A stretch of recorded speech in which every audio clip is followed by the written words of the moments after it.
It's so refreshing to have such a considered and informed consideration of the question, especially after one of the very senior politicians suggested that what we might do is spend £5,000 each on a set of PISA tests and teach the pupils how to pass them. But thank you very much indeed, Passy. SSAT has been doing a growing amount of work over the last year or so to look at the issues around the teaching of character, around resilience, mindfulness, well-being. And I'm delighted to say this afternoon that we've got a panel of expert practitioners and thinkers who are going to share their insights and experiences and expertise with us. But it is a debate. It's an opportunity for you to explore the questions with them and to ask them questions. And I'm delighted to say that we've also got Ed Dorrell, who's the Deputy Editor of the TES, to come along and chair the debate with us. You will have seen in your delegate bag that you've got a copy of a brand new publication, hot off the press, which brings together some of the questions that are likely to be considered in this debate. So if I could ask the panel members to come to the stage, and I hope.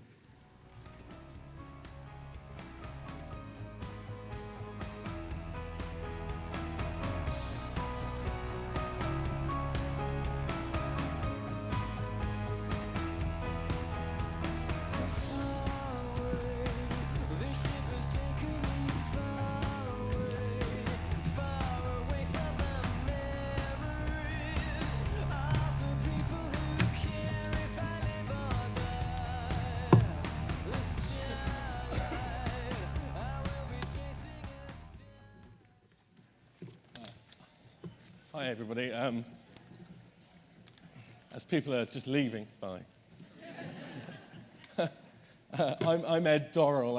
I'm Deputy Editor of the TES, and I'd like to welcome you to this latest debate on Mind the Gap, which I thought was something of an elliptical phrase, and I didn't understand it until the document was forced into my hand.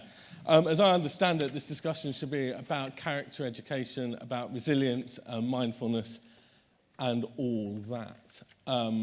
As I'm sure you all won't have missed, this is very much the issue of the moment, I would say, in education, not just here, but around the world. It's the sort of mot du jour of global education.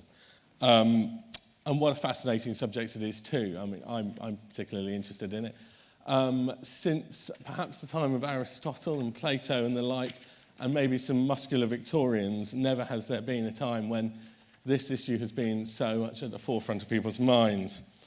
But as part of the debate, I think I'd like to ask what it actually means, and I hope the panelists will be joining me in that. As a starting point, the Young Foundation came up with a list of things that they would like to see inculcated in our kids. They would like them to be self-aware, driven, resilient, receptive, self-assured and informed. All of that above, presumably, 5 good GCSEs, including English and maths. There are issues as well about inculcating, when it goes to a further extreme, as the Jubilee Centre have done, this idea of virtues and values. I thought I'd share with you a short anecdote about the Australian government who decided to consult on the values that they'd like to see taught, Australian values that they'd like to see taught in their schools. Amongst, I think the 9 they came up with was the usual one of respect, but the Australians also came up with giving people a fair go and inevitably mateness, which I thought was quite amusing. Setting to one side the philosophical issues, I'd also like people to cover off issues of whether you can actually teach it. Does the modern educational landscape really allow for it? I think a lot of this debate is informed, at least in this country, by the independent sector. The idea that independent schools have taught character is well known, it's part of their selling point.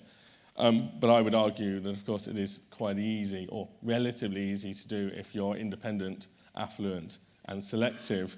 And I'd be interested to know what the panel thinks about the way you might teach character in what you might refer to as a more mainstream environment. So, amongst the questions under discussion. I'd like to talk about what school is for. Is it really for teaching character and mindfulness and the like? Is there really a way to teach it? And so at this point, I'll turn to our panel, and what an amazing panel we have here today. We have Holly Hartley, who's principal of, and I've got to get this right, otherwise I will be killed, Thistley Hough Academy in Stoke, which is a school on the up, I'm told. Results are going in the right direction, and Holly was saying is beginning to take its first steps in the direction of thinking about character and the like. We also have Martin Robinson, who is an ex-teacher, a former teacher, a recovering teacher, who is perhaps best known for writing Trivium 21st C, or is 21st Century? Which one? Either. 21st Century. And he is, of course, you'll all know, a regular contributor to the TES. Get it in all good newsagents. We have Amy Footman, who has just stepped in at the last moment, I believe, so special thanks to her. She is Assistant Vice Principal of the Stanley Grove Primary Academy, part of the Bright Futures Educational Trust. I got it out in one go. And I believe you are something of an expert in mindfulness, especially in a primary setting. Last but not least, Graham Moore, who I think is a former PE teacher. Is that right? Yeah. And had an interesting experience working for Sky, I believe. Yeah. And now runs a fairly extraordinary organisation called Human Utopia. Human Utopia. I think it's all one word, so it's a bit of a red herring. Which runs courses in schools around this whole area. In fact, you won't even notice, I happened to go and visit a school a couple of years ago, and I saw one of your courses in action, and it was fascinating stuff. So I'm looking forward to hearing from you. Now, before we started, there was something of a discussion about who should go first. So I've got an order. And so I hope you'll join me in welcoming. I've lost my order.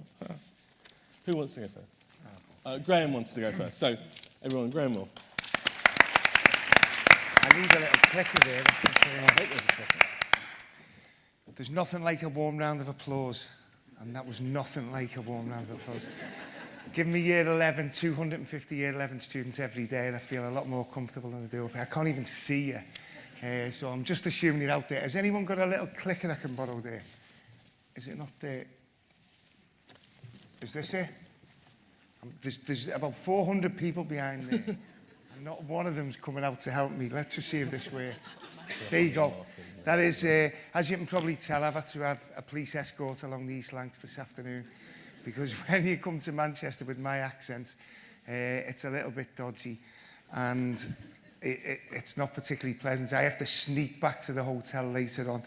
Normally when I do these things, there's a whole queue of people at the end who I think want to come up and congratulate me on an inspirational speech, but they don't. They just want to say, you'd an half remind me of John Bishop. So please don't come and say that, because I'll be mortally offended. I was on the planet before he was. I'm going to be brief, very brief. That's where I grew up. It was an acrimonious start to life. It's not a sob story, it's just my story. I could go into detail, I won't. But that was the backdrop of my teenage years. I was in a school with, I think there were 330 young people in my year group.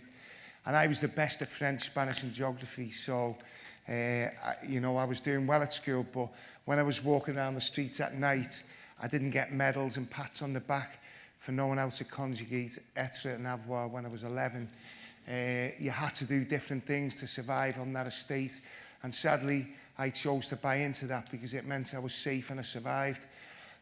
The right hand, bottom right hand slide there where it says our gang, that became a notorious gang called Square One, and you had to buy into that gang. You had to do certain things to do things to be part of that gang, and I did. We stole cars, we broke into houses, we punched people right in the face for absolutely no reason. We went to football matches and caused chaos. We smoked drugs, we got drunk, we did all the things that a grade A student shouldn't really be doing. And it was a night in 1980, in May 1980, the night before my O-levels, for those of you who remember those, was starting, and I was in that pub, I was drunk and I was stoned, and I was offered heroin for the first time. Thankfully, something made me get up and run out, and that was the moment that really did change my life, because that's when I decided I had to do more with my life. No one told me at that point, at 16, that I could go on. I actually met that lady in school, believe it or not. She was in year 10 when I was in year 12, which I know is highly controversial. My kids look at me with really strange eyes these days when I tell them that. But no one told me I could marry Jill. No one told me I could have a happy family life. No one told me I could have 4 wonderful children. And no one told me we could go on amazing holidays either. No one told me I'd go and do that. I'm not political in any sense, but I was invited along to Downing Street to talk to David Cameron about the work the company's doing. And I told him everything you'd want me to say, because like the guy on the movie there, I love teachers. I used to be a teacher just up the road in Kirby. It wasn't particularly easy, and we set this company up to do some of the things you can't do. And I can say things you can't say, which enabled us for the Prime Minister to take notice of what we were doing. But I went along and I spoke on your behalf, because as far as I'm concerned, I'm still very much a teacher, I'm an educator. I want things to change just as much as Passy does. I really, you know, this whole company's built around developing life skills. So Bill and I have known each other for a long, long time, and he knows that's everything we've been doing. So when you get the opportunity to come and talk about whether they're important or not, then I'm not going to say no to that. Very quickly, we base everything we do around those things, and we percolate them down to those 5 things. Some people say, why doesn't academic performance come number 5? And it's because actually they go to work after they finish school. But those 5 things are what our courses do. And for me, we're very, very proud of the results we've had. We are a social enterprise. In other words, in April, once we started, we've been trading for 10 years, but we've survived the cuts, we've survived the recession. But in April, we set the foundation up, and 50% of our profits go into that, so that we can help young people set their own enterprises up. They're the sort of figures, again, that we're really, really proud of. And, you know, no one can take those away. If the company stops tomorrow, we've done that. But we're dead proud of it. There's the team. The old fogies along the bottom don't really matter. What's great is that Lauren, Mohammed, Ryan, Carl and Lauren have all sat in the audience. They've all listened to us. They've all been inspired. They've all had the course change their life. And basically, they're out running the courses today. And if you look on Twitter or Facebook, the responses they're getting around the country are just phenomenal. But we didn't look at the grades. We didn't even look at the CVs. Basically, we looked at their qualities. And I'd rather not call them skills, because people get confused with calling them soft skills. They're not soft skills. They're life skills. But we don't want this debate to be a versus qualifications. And I know you guys have got to put qualifications first. We want it to be very much about qualities and qualifications. And that's what we were looking for when we employed all of those people. That's what industry's telling us. I work with Richard Hardy from the UBS Bank. We work with the Young Foundation. I was with Ernst Young last week, who have got a widening participation programme. They're trying to widen the talent pool, and they're now looking beyond grades and levels, and they're looking at what young people are going to bring to their company. And really, that's what lots of universities are doing now. They're saying, we want to know who that person is, and we're looking way beyond the crudity of just grades and levels. We use a theory of change, and that leads young people to make their own conclusions. It takes them from one point where they don't really know there's any difference to actually getting out there and not just only changing their own life, but changing other people's as well. I'm going to shut up now, but that's the big question. Because I think of it, for those of you who are old enough to remember the Smash advert years ago, when the guy used to laugh, I think if a Martian did land and look at our education system, and trust me, this is not a reflection on you in any way, I think they would laugh at what we're trying to do with our young people, because I don't think it does prepare them for life. And surely that's got to be one of the biggest things we're doing. I met this young man a couple of years ago. I'll finish with Ryan. And that's what he said. School didn't do that for him. He spent 5 years just trying to survive high school, and he caused all kinds of chaos in doing so. So I'm happy that I've got this opportunity to play a part in this panel today. I look forward to answering any questions you've got, and I'm just really, really, really proud of the SSAT, because I've known Leslie for a long time as well, that we're actually putting this on the agenda, and and squaring up with the education system and saying, is this what we really want for our young people? So thanks for listening. Thank you.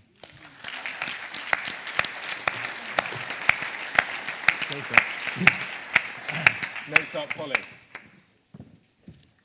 I've got a slightly different presentation style. It's typical, isn't it? You put me in front of a whole school assembly, I won't bat an eyelid, put me in a room with my colleagues and my knees turned to jelly. At the ripe old age of 38, I'm old-fashioned enough to believe that the concept of school and education is, as W.B. Yeats famously said, more about the lighting of a fire than the filling of a pail. In my mind, and in my heart for that matter, I want to embed in young people that unquenching thirst that regardless of who you are, where you're from, what religion or race you identify with, or indeed what your parents do for a living, that each and every young person has ignited within them that lust to forever try and find out more. As a principal of secondary school, I feel privileged to do the job that I do, to share in the formative years of so many young people. Yet at the same time, I often find myself on a roller coaster of opinion and emotion, because education is and should be an emotive thing. Excitement, frustration, anger, joy, and on occasion, feeling downright brassed off. In the briefing document provided, I was asked to ponder the question, are schools today preparing young people for successful, fulfilling lives? Well, my answer to that is, I hope so. The issue is that at the present time, I'm not entirely convinced that the system always works in harmony with this. I'm sure that few of us will disagree with my initial Yeats quote, however. Some may be drawn to question my realistic integrity.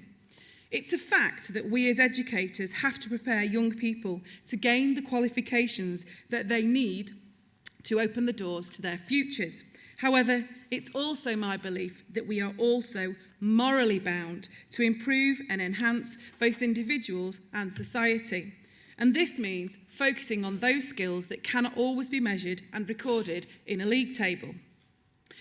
There's no doubt in my mind that one of the biggest challenges facing schools today is the concept of employability and how to embed this across institutions with meaning and integrity. Employability is so much more than just getting a job. Employability is a concept composed of the skills needed to operate in the world of work, both in the present and in the future. It is about skills and knowledge, but more so, it's about teamwork, cooperation, relationships, people skills, resilience, tenacity, to name but a few. In fact, the latter are the keys, because if we don't support our children to develop such employability skills, we're going to create a workforce that's entrenched, who merely understands employment and not employability. To teach employability is about enabling young people to be in possession of the skills that enable them to be socially mobile. Decent education should produce employable people, regardless of the programmes of study followed. Teachers have always faced the challenge of preparing today's young people for the jobs of the future, and I would ask, is this really harder today than in years gone by? In the words of Dr. Paul Redmond, technology, if it existed before you were born, is simply furniture.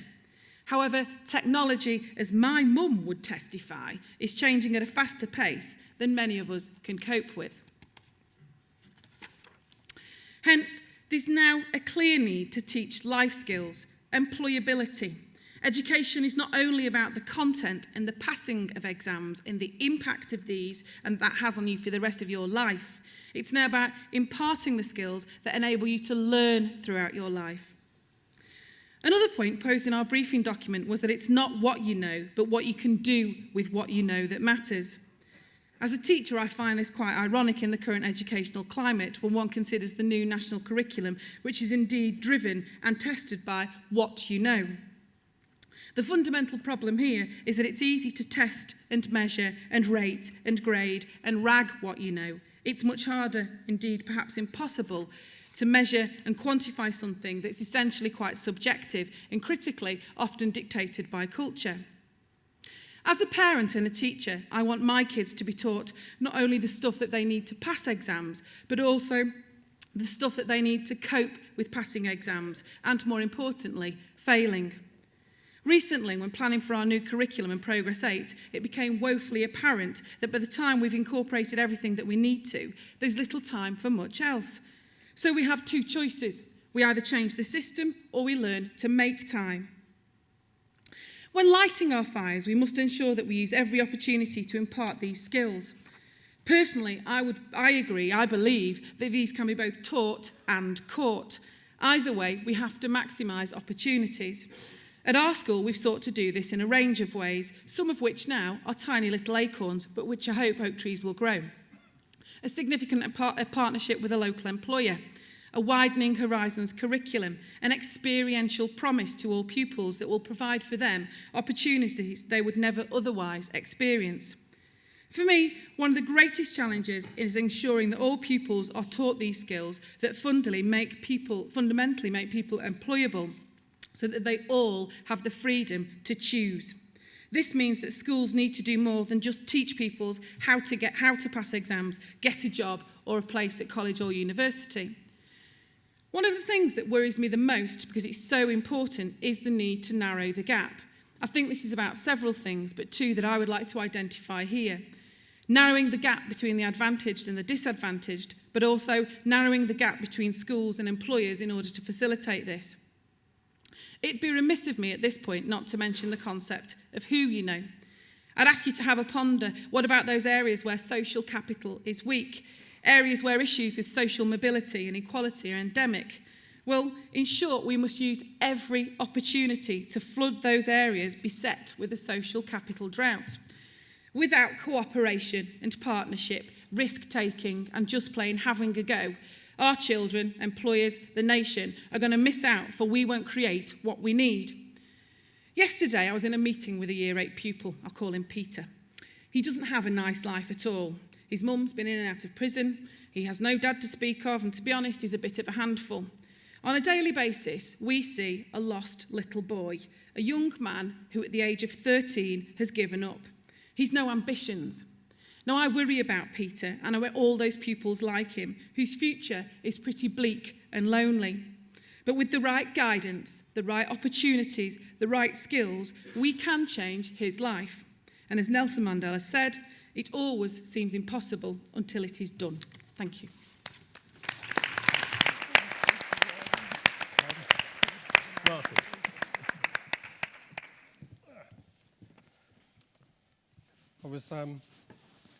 I left my glasses at home. Not only the ones I read with, but the ones I look afar from, so I've got no idea what's going on. Anyway, hello. There's a dichotomy at the heart of character education. I know these days everyone likes to talk of false dichotomies, but here you are. There is one.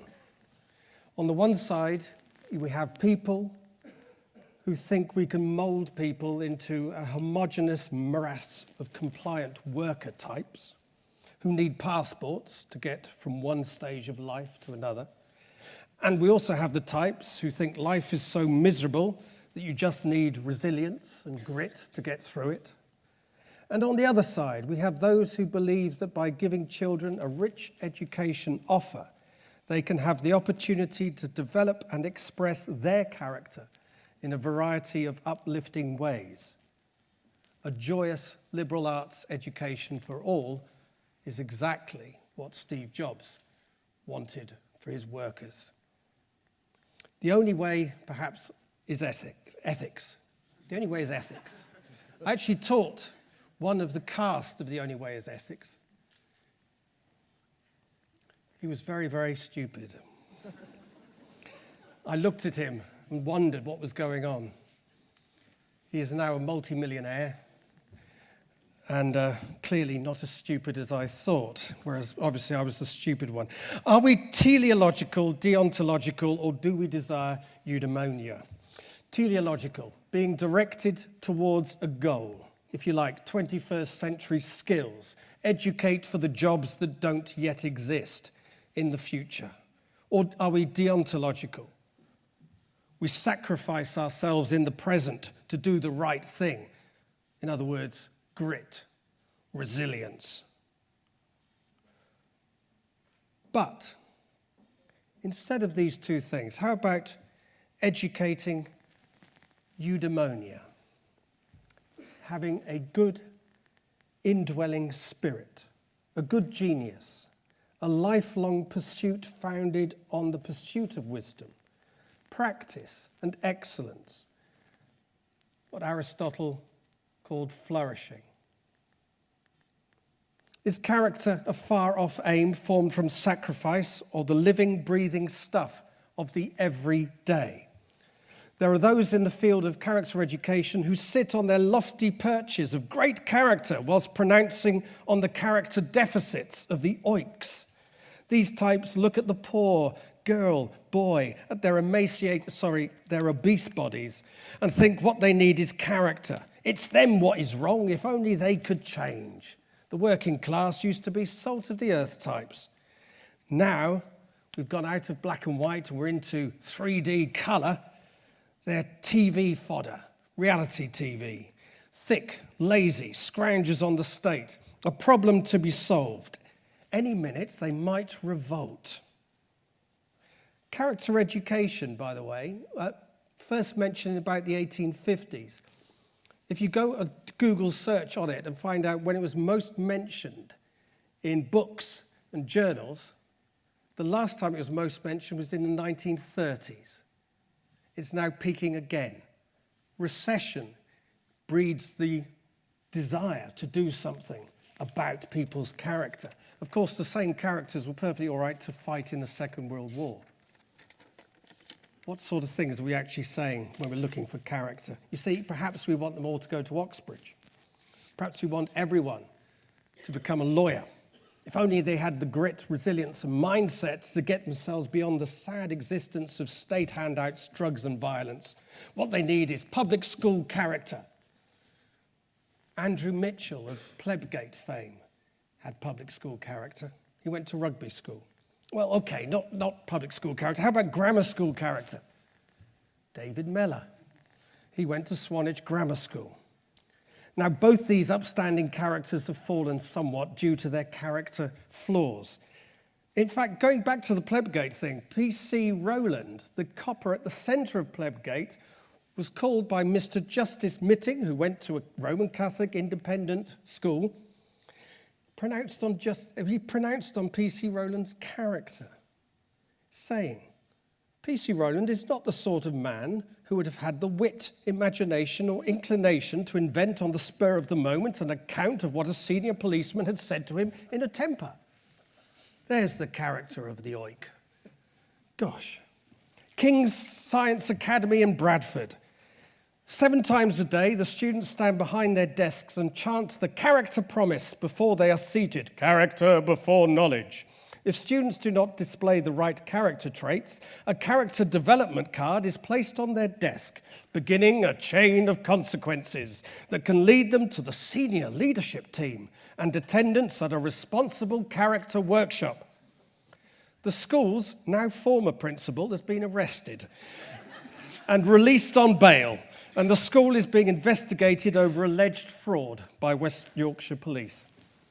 Character education that we are talking about here starts from a point that there is a problem with some of the youth, and it needs sorting. Reminted in the furnace of the Tottenham and then national riots of 2011. Who were involved? Tracy Miller. She was the baddest girl in Brixton, expelled from her school after attempting to stab another girl in her class. She said, the first time I picked up a knife, there was a character at home, and he was a paedophile. She took the knife to school, was expelled. The next school I sent to, they'd already heard of me because of the knife incident. I never intentionally set out to be that character, but once I had, I carried on with it. But Tracy is now a mentor and a mother. She has a book out, Sour.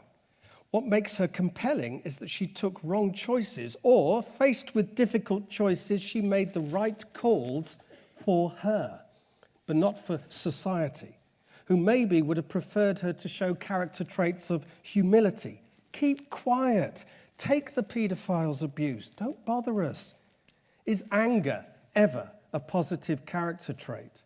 To John Lydon, Johnny Rotten, anger is an energy.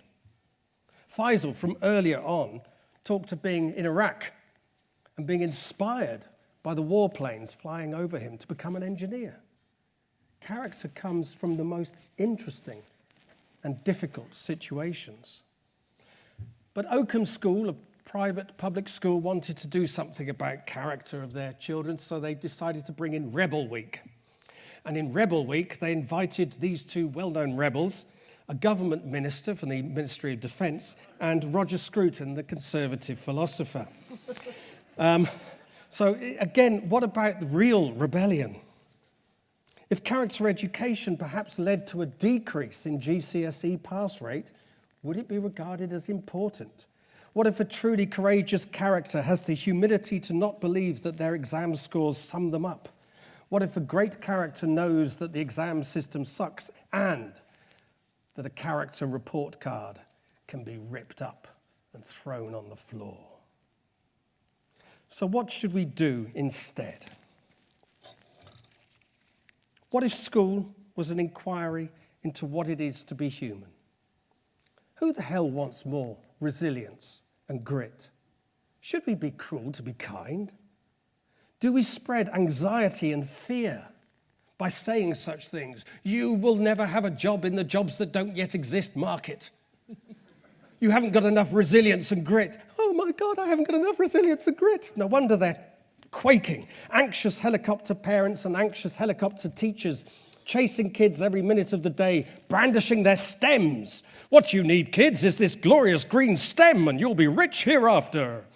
Extra classes until your eyes and brains bleed. Efficiency, measuring. Parent them to be early years ready. Early years them till they're primary ready. Primary them until they're secondary ready. Secondary them until they're uni or work ready. 21st skill them until they're ready for jobs that might never exist. Then work them until they're pension ready. Then pension them off when they're death ready.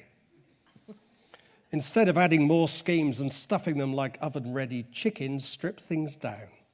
The best way of sharing good practice, sweetness and light. Teach them stuff of importance and value. Give them time to question it, think it, argue it, debate it. Allow them time to develop enthusiasms. Enthuse comes from ontheos, ancient Greek, meaning with God. Get them to practice and then help them express, make and share with each other and reach out with an open hand to the world in ways that allow them to experience the feelings of creating excellence. We raise them through support to the highest that can be done so that they feel able to be the best that has been thought and said and add to the best that's been thought and said. Give them breadth of experience so that they never feel like an outsider in any aspect of life in this country. We allow them space through which to make choices, let them live, breathe, and enjoy the pursuit of wisdom, the head, the hand, and the heart, knowing, questioning, collaborating, communicating, making, and being alone and quiet. Educate wisely, well and widely. Our telos should be open-ended, the philosopher kid out in the agora. Deontologically, we must be in harmony with our necessity, a persistence through enthusiasm, and what we must do, but most of all, embrace eudaimonia and flourishing for all. Thank you. Amy. I was going to start by saying thank you all for still being here at 5:25. And I know, because I'm local, the Christmas markets are only a 5-minute walk away. So thank you for staying. I'm only going to speak briefly because I want us to be able to get on to the debating and to hear your questions and your thoughts about what we are all seemingly agreeing on up here as a panel. So just to put my role in context, I work at a local primary school over in Longsight. We're a very large primary school. It's an area of high deprivation. High transience. Most of our children have English as an additional language.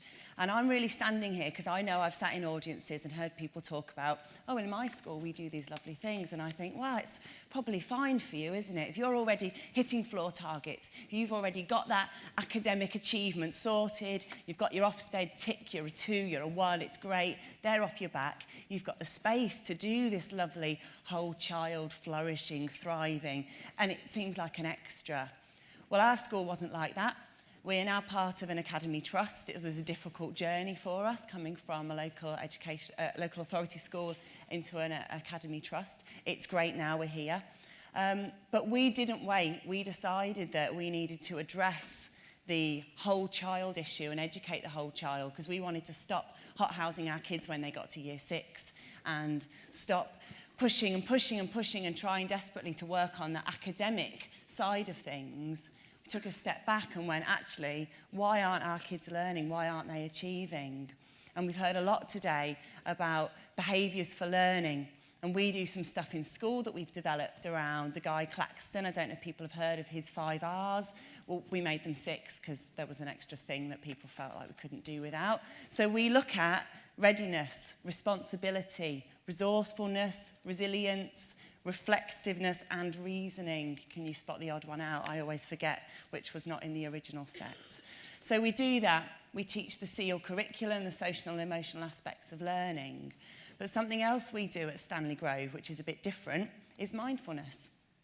Now, it is in vogue at the moment as a buzzword. Mindfulness, for those of you who aren't sure, people say, oh, it's Buddhism with the religion taken out. It's a secularization of meditation. And it is. It's the practice of paying attention on purpose in the present moment. And yes, we can teach it to children, just like we teach other curriculum subjects.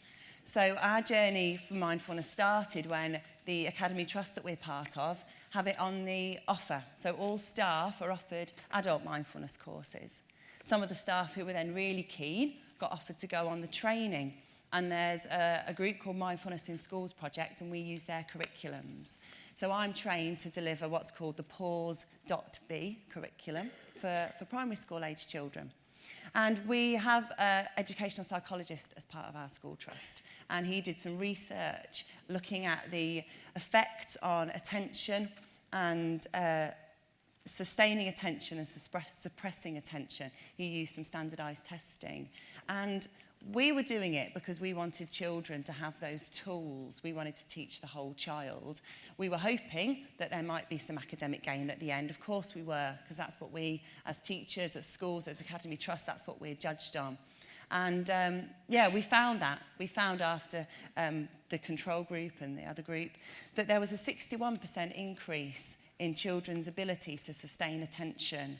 There was a 54% increase in their ability to suppress the draw of other things in the classroom.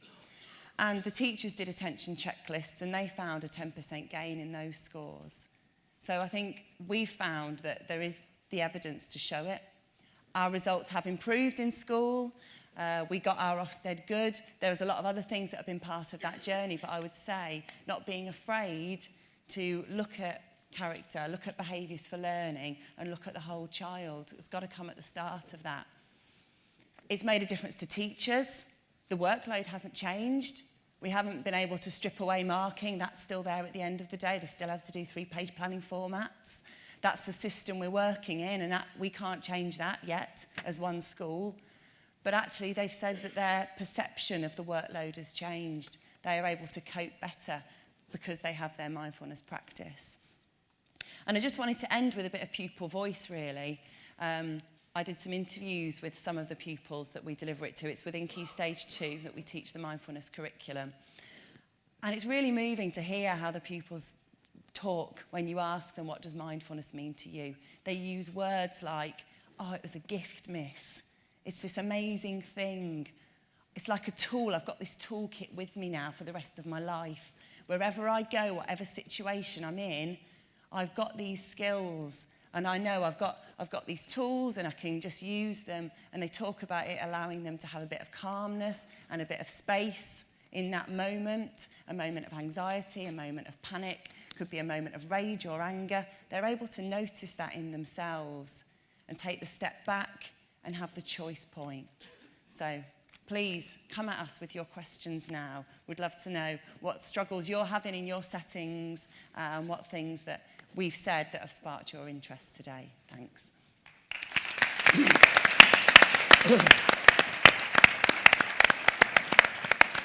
Thank you to everybody. I'm very aware that we're running over, but we started late, so it's not our fault. So I'm going to insist that we have some questions. I've got a load of questions, but you're not here to listen to me, so I want to open it up because we are in a bit of a rush. Has anyone in the audience got a question? There must be one. Surely. Oh, hello, at the back. You have to shout, I'm told. Is the problem that development of character and the development of academic excellence is considered two different things, which then means it's actually a competition between value, importance and time of delivering either one or the other. However, as an entrepreneur, working for myself for 8 years, both of them are equally important, whereas in the education system we have often this competition. Is that the problem rather than there being a problem with character education? Does that suit any of you, or should I just point at one of you? I'll Holly. comment on that a little bit. I think one of the great sadnesses of education in the current climate is that at the moment we're so hell-bent on testing what you know. And I would argue actually that you can't have successful academic pursuit without having the thirst, without having the lust, without having the things that you're talking about.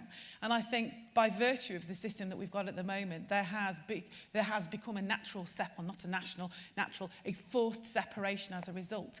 And I think that's one of the things that has to go back and be re-evaluated, that actually the two are so intertwined that it's vital that we do go back and consider it. Fantastic. Anyone else on the panel want to? I think it's also about, if I look at my role as a teacher in school, how do children learn? Well, we model for them, and you're going to develop behaviours and develop character, not necessarily in an hour-long slot in your timetable, but about peppering it in all the time throughout the school day. And I agree, we do need to change our mindset and not necessarily see it all as something separate. It's about how you can integrate that within your English lesson, within your science, within PE, and with everything else you're doing. I think it's such a profound question, actually. I'm going to make all the panel answer. Graham. Look, I don't run a school. You guys have got to do it. And I know I speak with many head teachers who are friends of mine, colleagues of mine, who know that their jobs are at stake if those grades and levels aren't up. However, for me, it's about we must keep asking the question of Ofsted, of the government, what is the purpose of education? And I think when we make that central to that discussion, then we'll start to get a different system, because fundamentally we can't continue to ask these people here to make grades and levels of achievement and progress and attainment central to everything they're doing. We have to put the human being at the heart of that. Do you agree, Martin? Or are you going to disagree? No. I think people have character whether they go to school or not. You know, there were characters before school, and there are characters, and people develop their characters outside of school. Teachers develop their characters. You know, we keep moving all the time. Everything you do is part of what your character is. It helps build it, so you can't have it separate from the academic world. The problem is, by highlighting it, you're saying there's something wrong with the way we're educating, and I think there is something wrong with the way we're educating, certainly. And what we need to do is have a broader view of what education is and what it's for. And education should be for its own sake. And if you educate for its own sake, then people can flourish. I mean, I'm an arts teacher, a drama teacher. And drama is now trying to justify itself because it gives you team working skills. What a nonsense. You don't say maths gives you teamwork. Well, it doesn't. But, you know, I mean, you can justify maths because it's maths. But you try and justify drama because it's drama. But, you know, the dancers earlier on, they weren't doing that so they could get some job that doesn't yet exist. They were doing it for dance, you know? So surrender yourself to a rich curriculum and teach it in a rich way. Question the curriculum.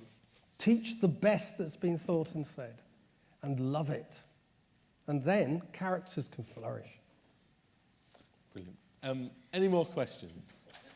Oh, you've got a round of applause. Oh, at the back there. I just want to ask, do you think excessive assessment is turning children away from education? Absolutely. Damaging their character? Graham. I speak with hundreds of thousands of young people in communities across our country every year, and the mental health of our teenagers worries me beyond anything, because they are so stressed. And I've got 4 teenagers at home, and they don't need too much to get stressed about, let me tell you. But the bottom line is, the pressures that teenagers are under as a result of the school system, not you guys, but the system itself, are unbelievable. And not in every one of my working weeks, I meet young people who want to end their life because of the pressure they're under and because of the way school is making them feel. So I feel strongly about this, that we really have got to look at different ways of getting young people to express what they've learned in school, because these rigorous tests, the monotony of these tests, we put a photograph up of an exam hall and the groans that young people give us, and we say, sum that photograph up in one word, and to a person they say stress. So I think we need to address that immediately. This seems like a mindfulness... Yeah, well, I would argue I was really surprised teaching mindfulness to 8-year-olds and doing the follow-up pupil voice groups with them. They talk about stress. They talk about being nervous about little maths tests, things that we wouldn't even consider standardised assessments yet. But they feel it. They feel the pressure, because that's the system, the pressure to do well. We have to have targets in books. They have to know how much progress they need to make. That's what we as educators are expected to give, empower them to know their levels. But it does put pressure on them, and they do feel that stress. I once was chatting to a head and was very interested, because we were talking about whether anyone would be brave enough, and I don't know if there's anyone in the audience brave enough, to do an experiment and have children starting in a nursery school and go all the way through primary without ever doing a practice SAT paper. And then just one day saying, oh, we're doing something a bit different today. Here you go. And just seeing, wouldn't that be interesting? If anyone does want to do it, they should tell the TES. Be a great story. There seems to be kind of a really key thing here about being brave enough to step away from the strictures of the current education system. Is that something... I mean, your school is in a very tough area, Holly. Is that something that you're... I think it's hard, you know. I'm probably a classic example of a head of a school that feels between a rock and a hard place. You know, we're a school that's been in special measures twice in the last 10 years, and we are working damn hard on a daily basis. And, you know, on the shop floor, that means making sure that grades go up. But I agree, to me, the fundamental sadness is you see young people who are struggling with the pressures that come as a result of that. And so, you know, as a head, I always think you've got to do what you think is right. And to me, for the young people that we work with that often come from deprived backgrounds, it's about giving them experiences that they would never otherwise get the opportunity to take part in, getting them to step outside of their comfort zones and, you know, to develop feelings. I don't know whether that's character, I don't know what the heck it is, but to develop experiences and feelings that actually they can be successful without writing a word down or without doing a single exam. And in my mind, it's about finding the time to do that more and more frequently, because success breeds success. Brilliant. And Martin? It's also, schools aren't the only problem. I mean, you know, young people go to school for part of their time. Most of the time they're out of school. And so everyone has a responsibility, whether it's the Sun or whether Facebook or whoever it is.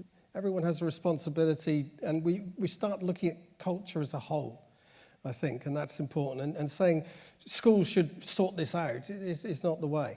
But the actual assessment point, I think assessment can be done differently and done better. I think the way we've turned exams into these very strange things that you've got to learn exactly what to say for your AO1 and your AO2, and all that is very odd. And instead of actually celebrating a creative exam where you can actually express, even at the top end, if you like, write an essay about your own thoughts based on knowledge that you've learnt and taking it through. No, you can't do that because you get a crap mark. You've got to say what's said here, basically, and try and discipline it down. So I think the exam system we've got doesn't help. That doesn't mean, and therefore the assessment we're looking at that goes through the system doesn't work very well. We also pass on our anxieties to the kids.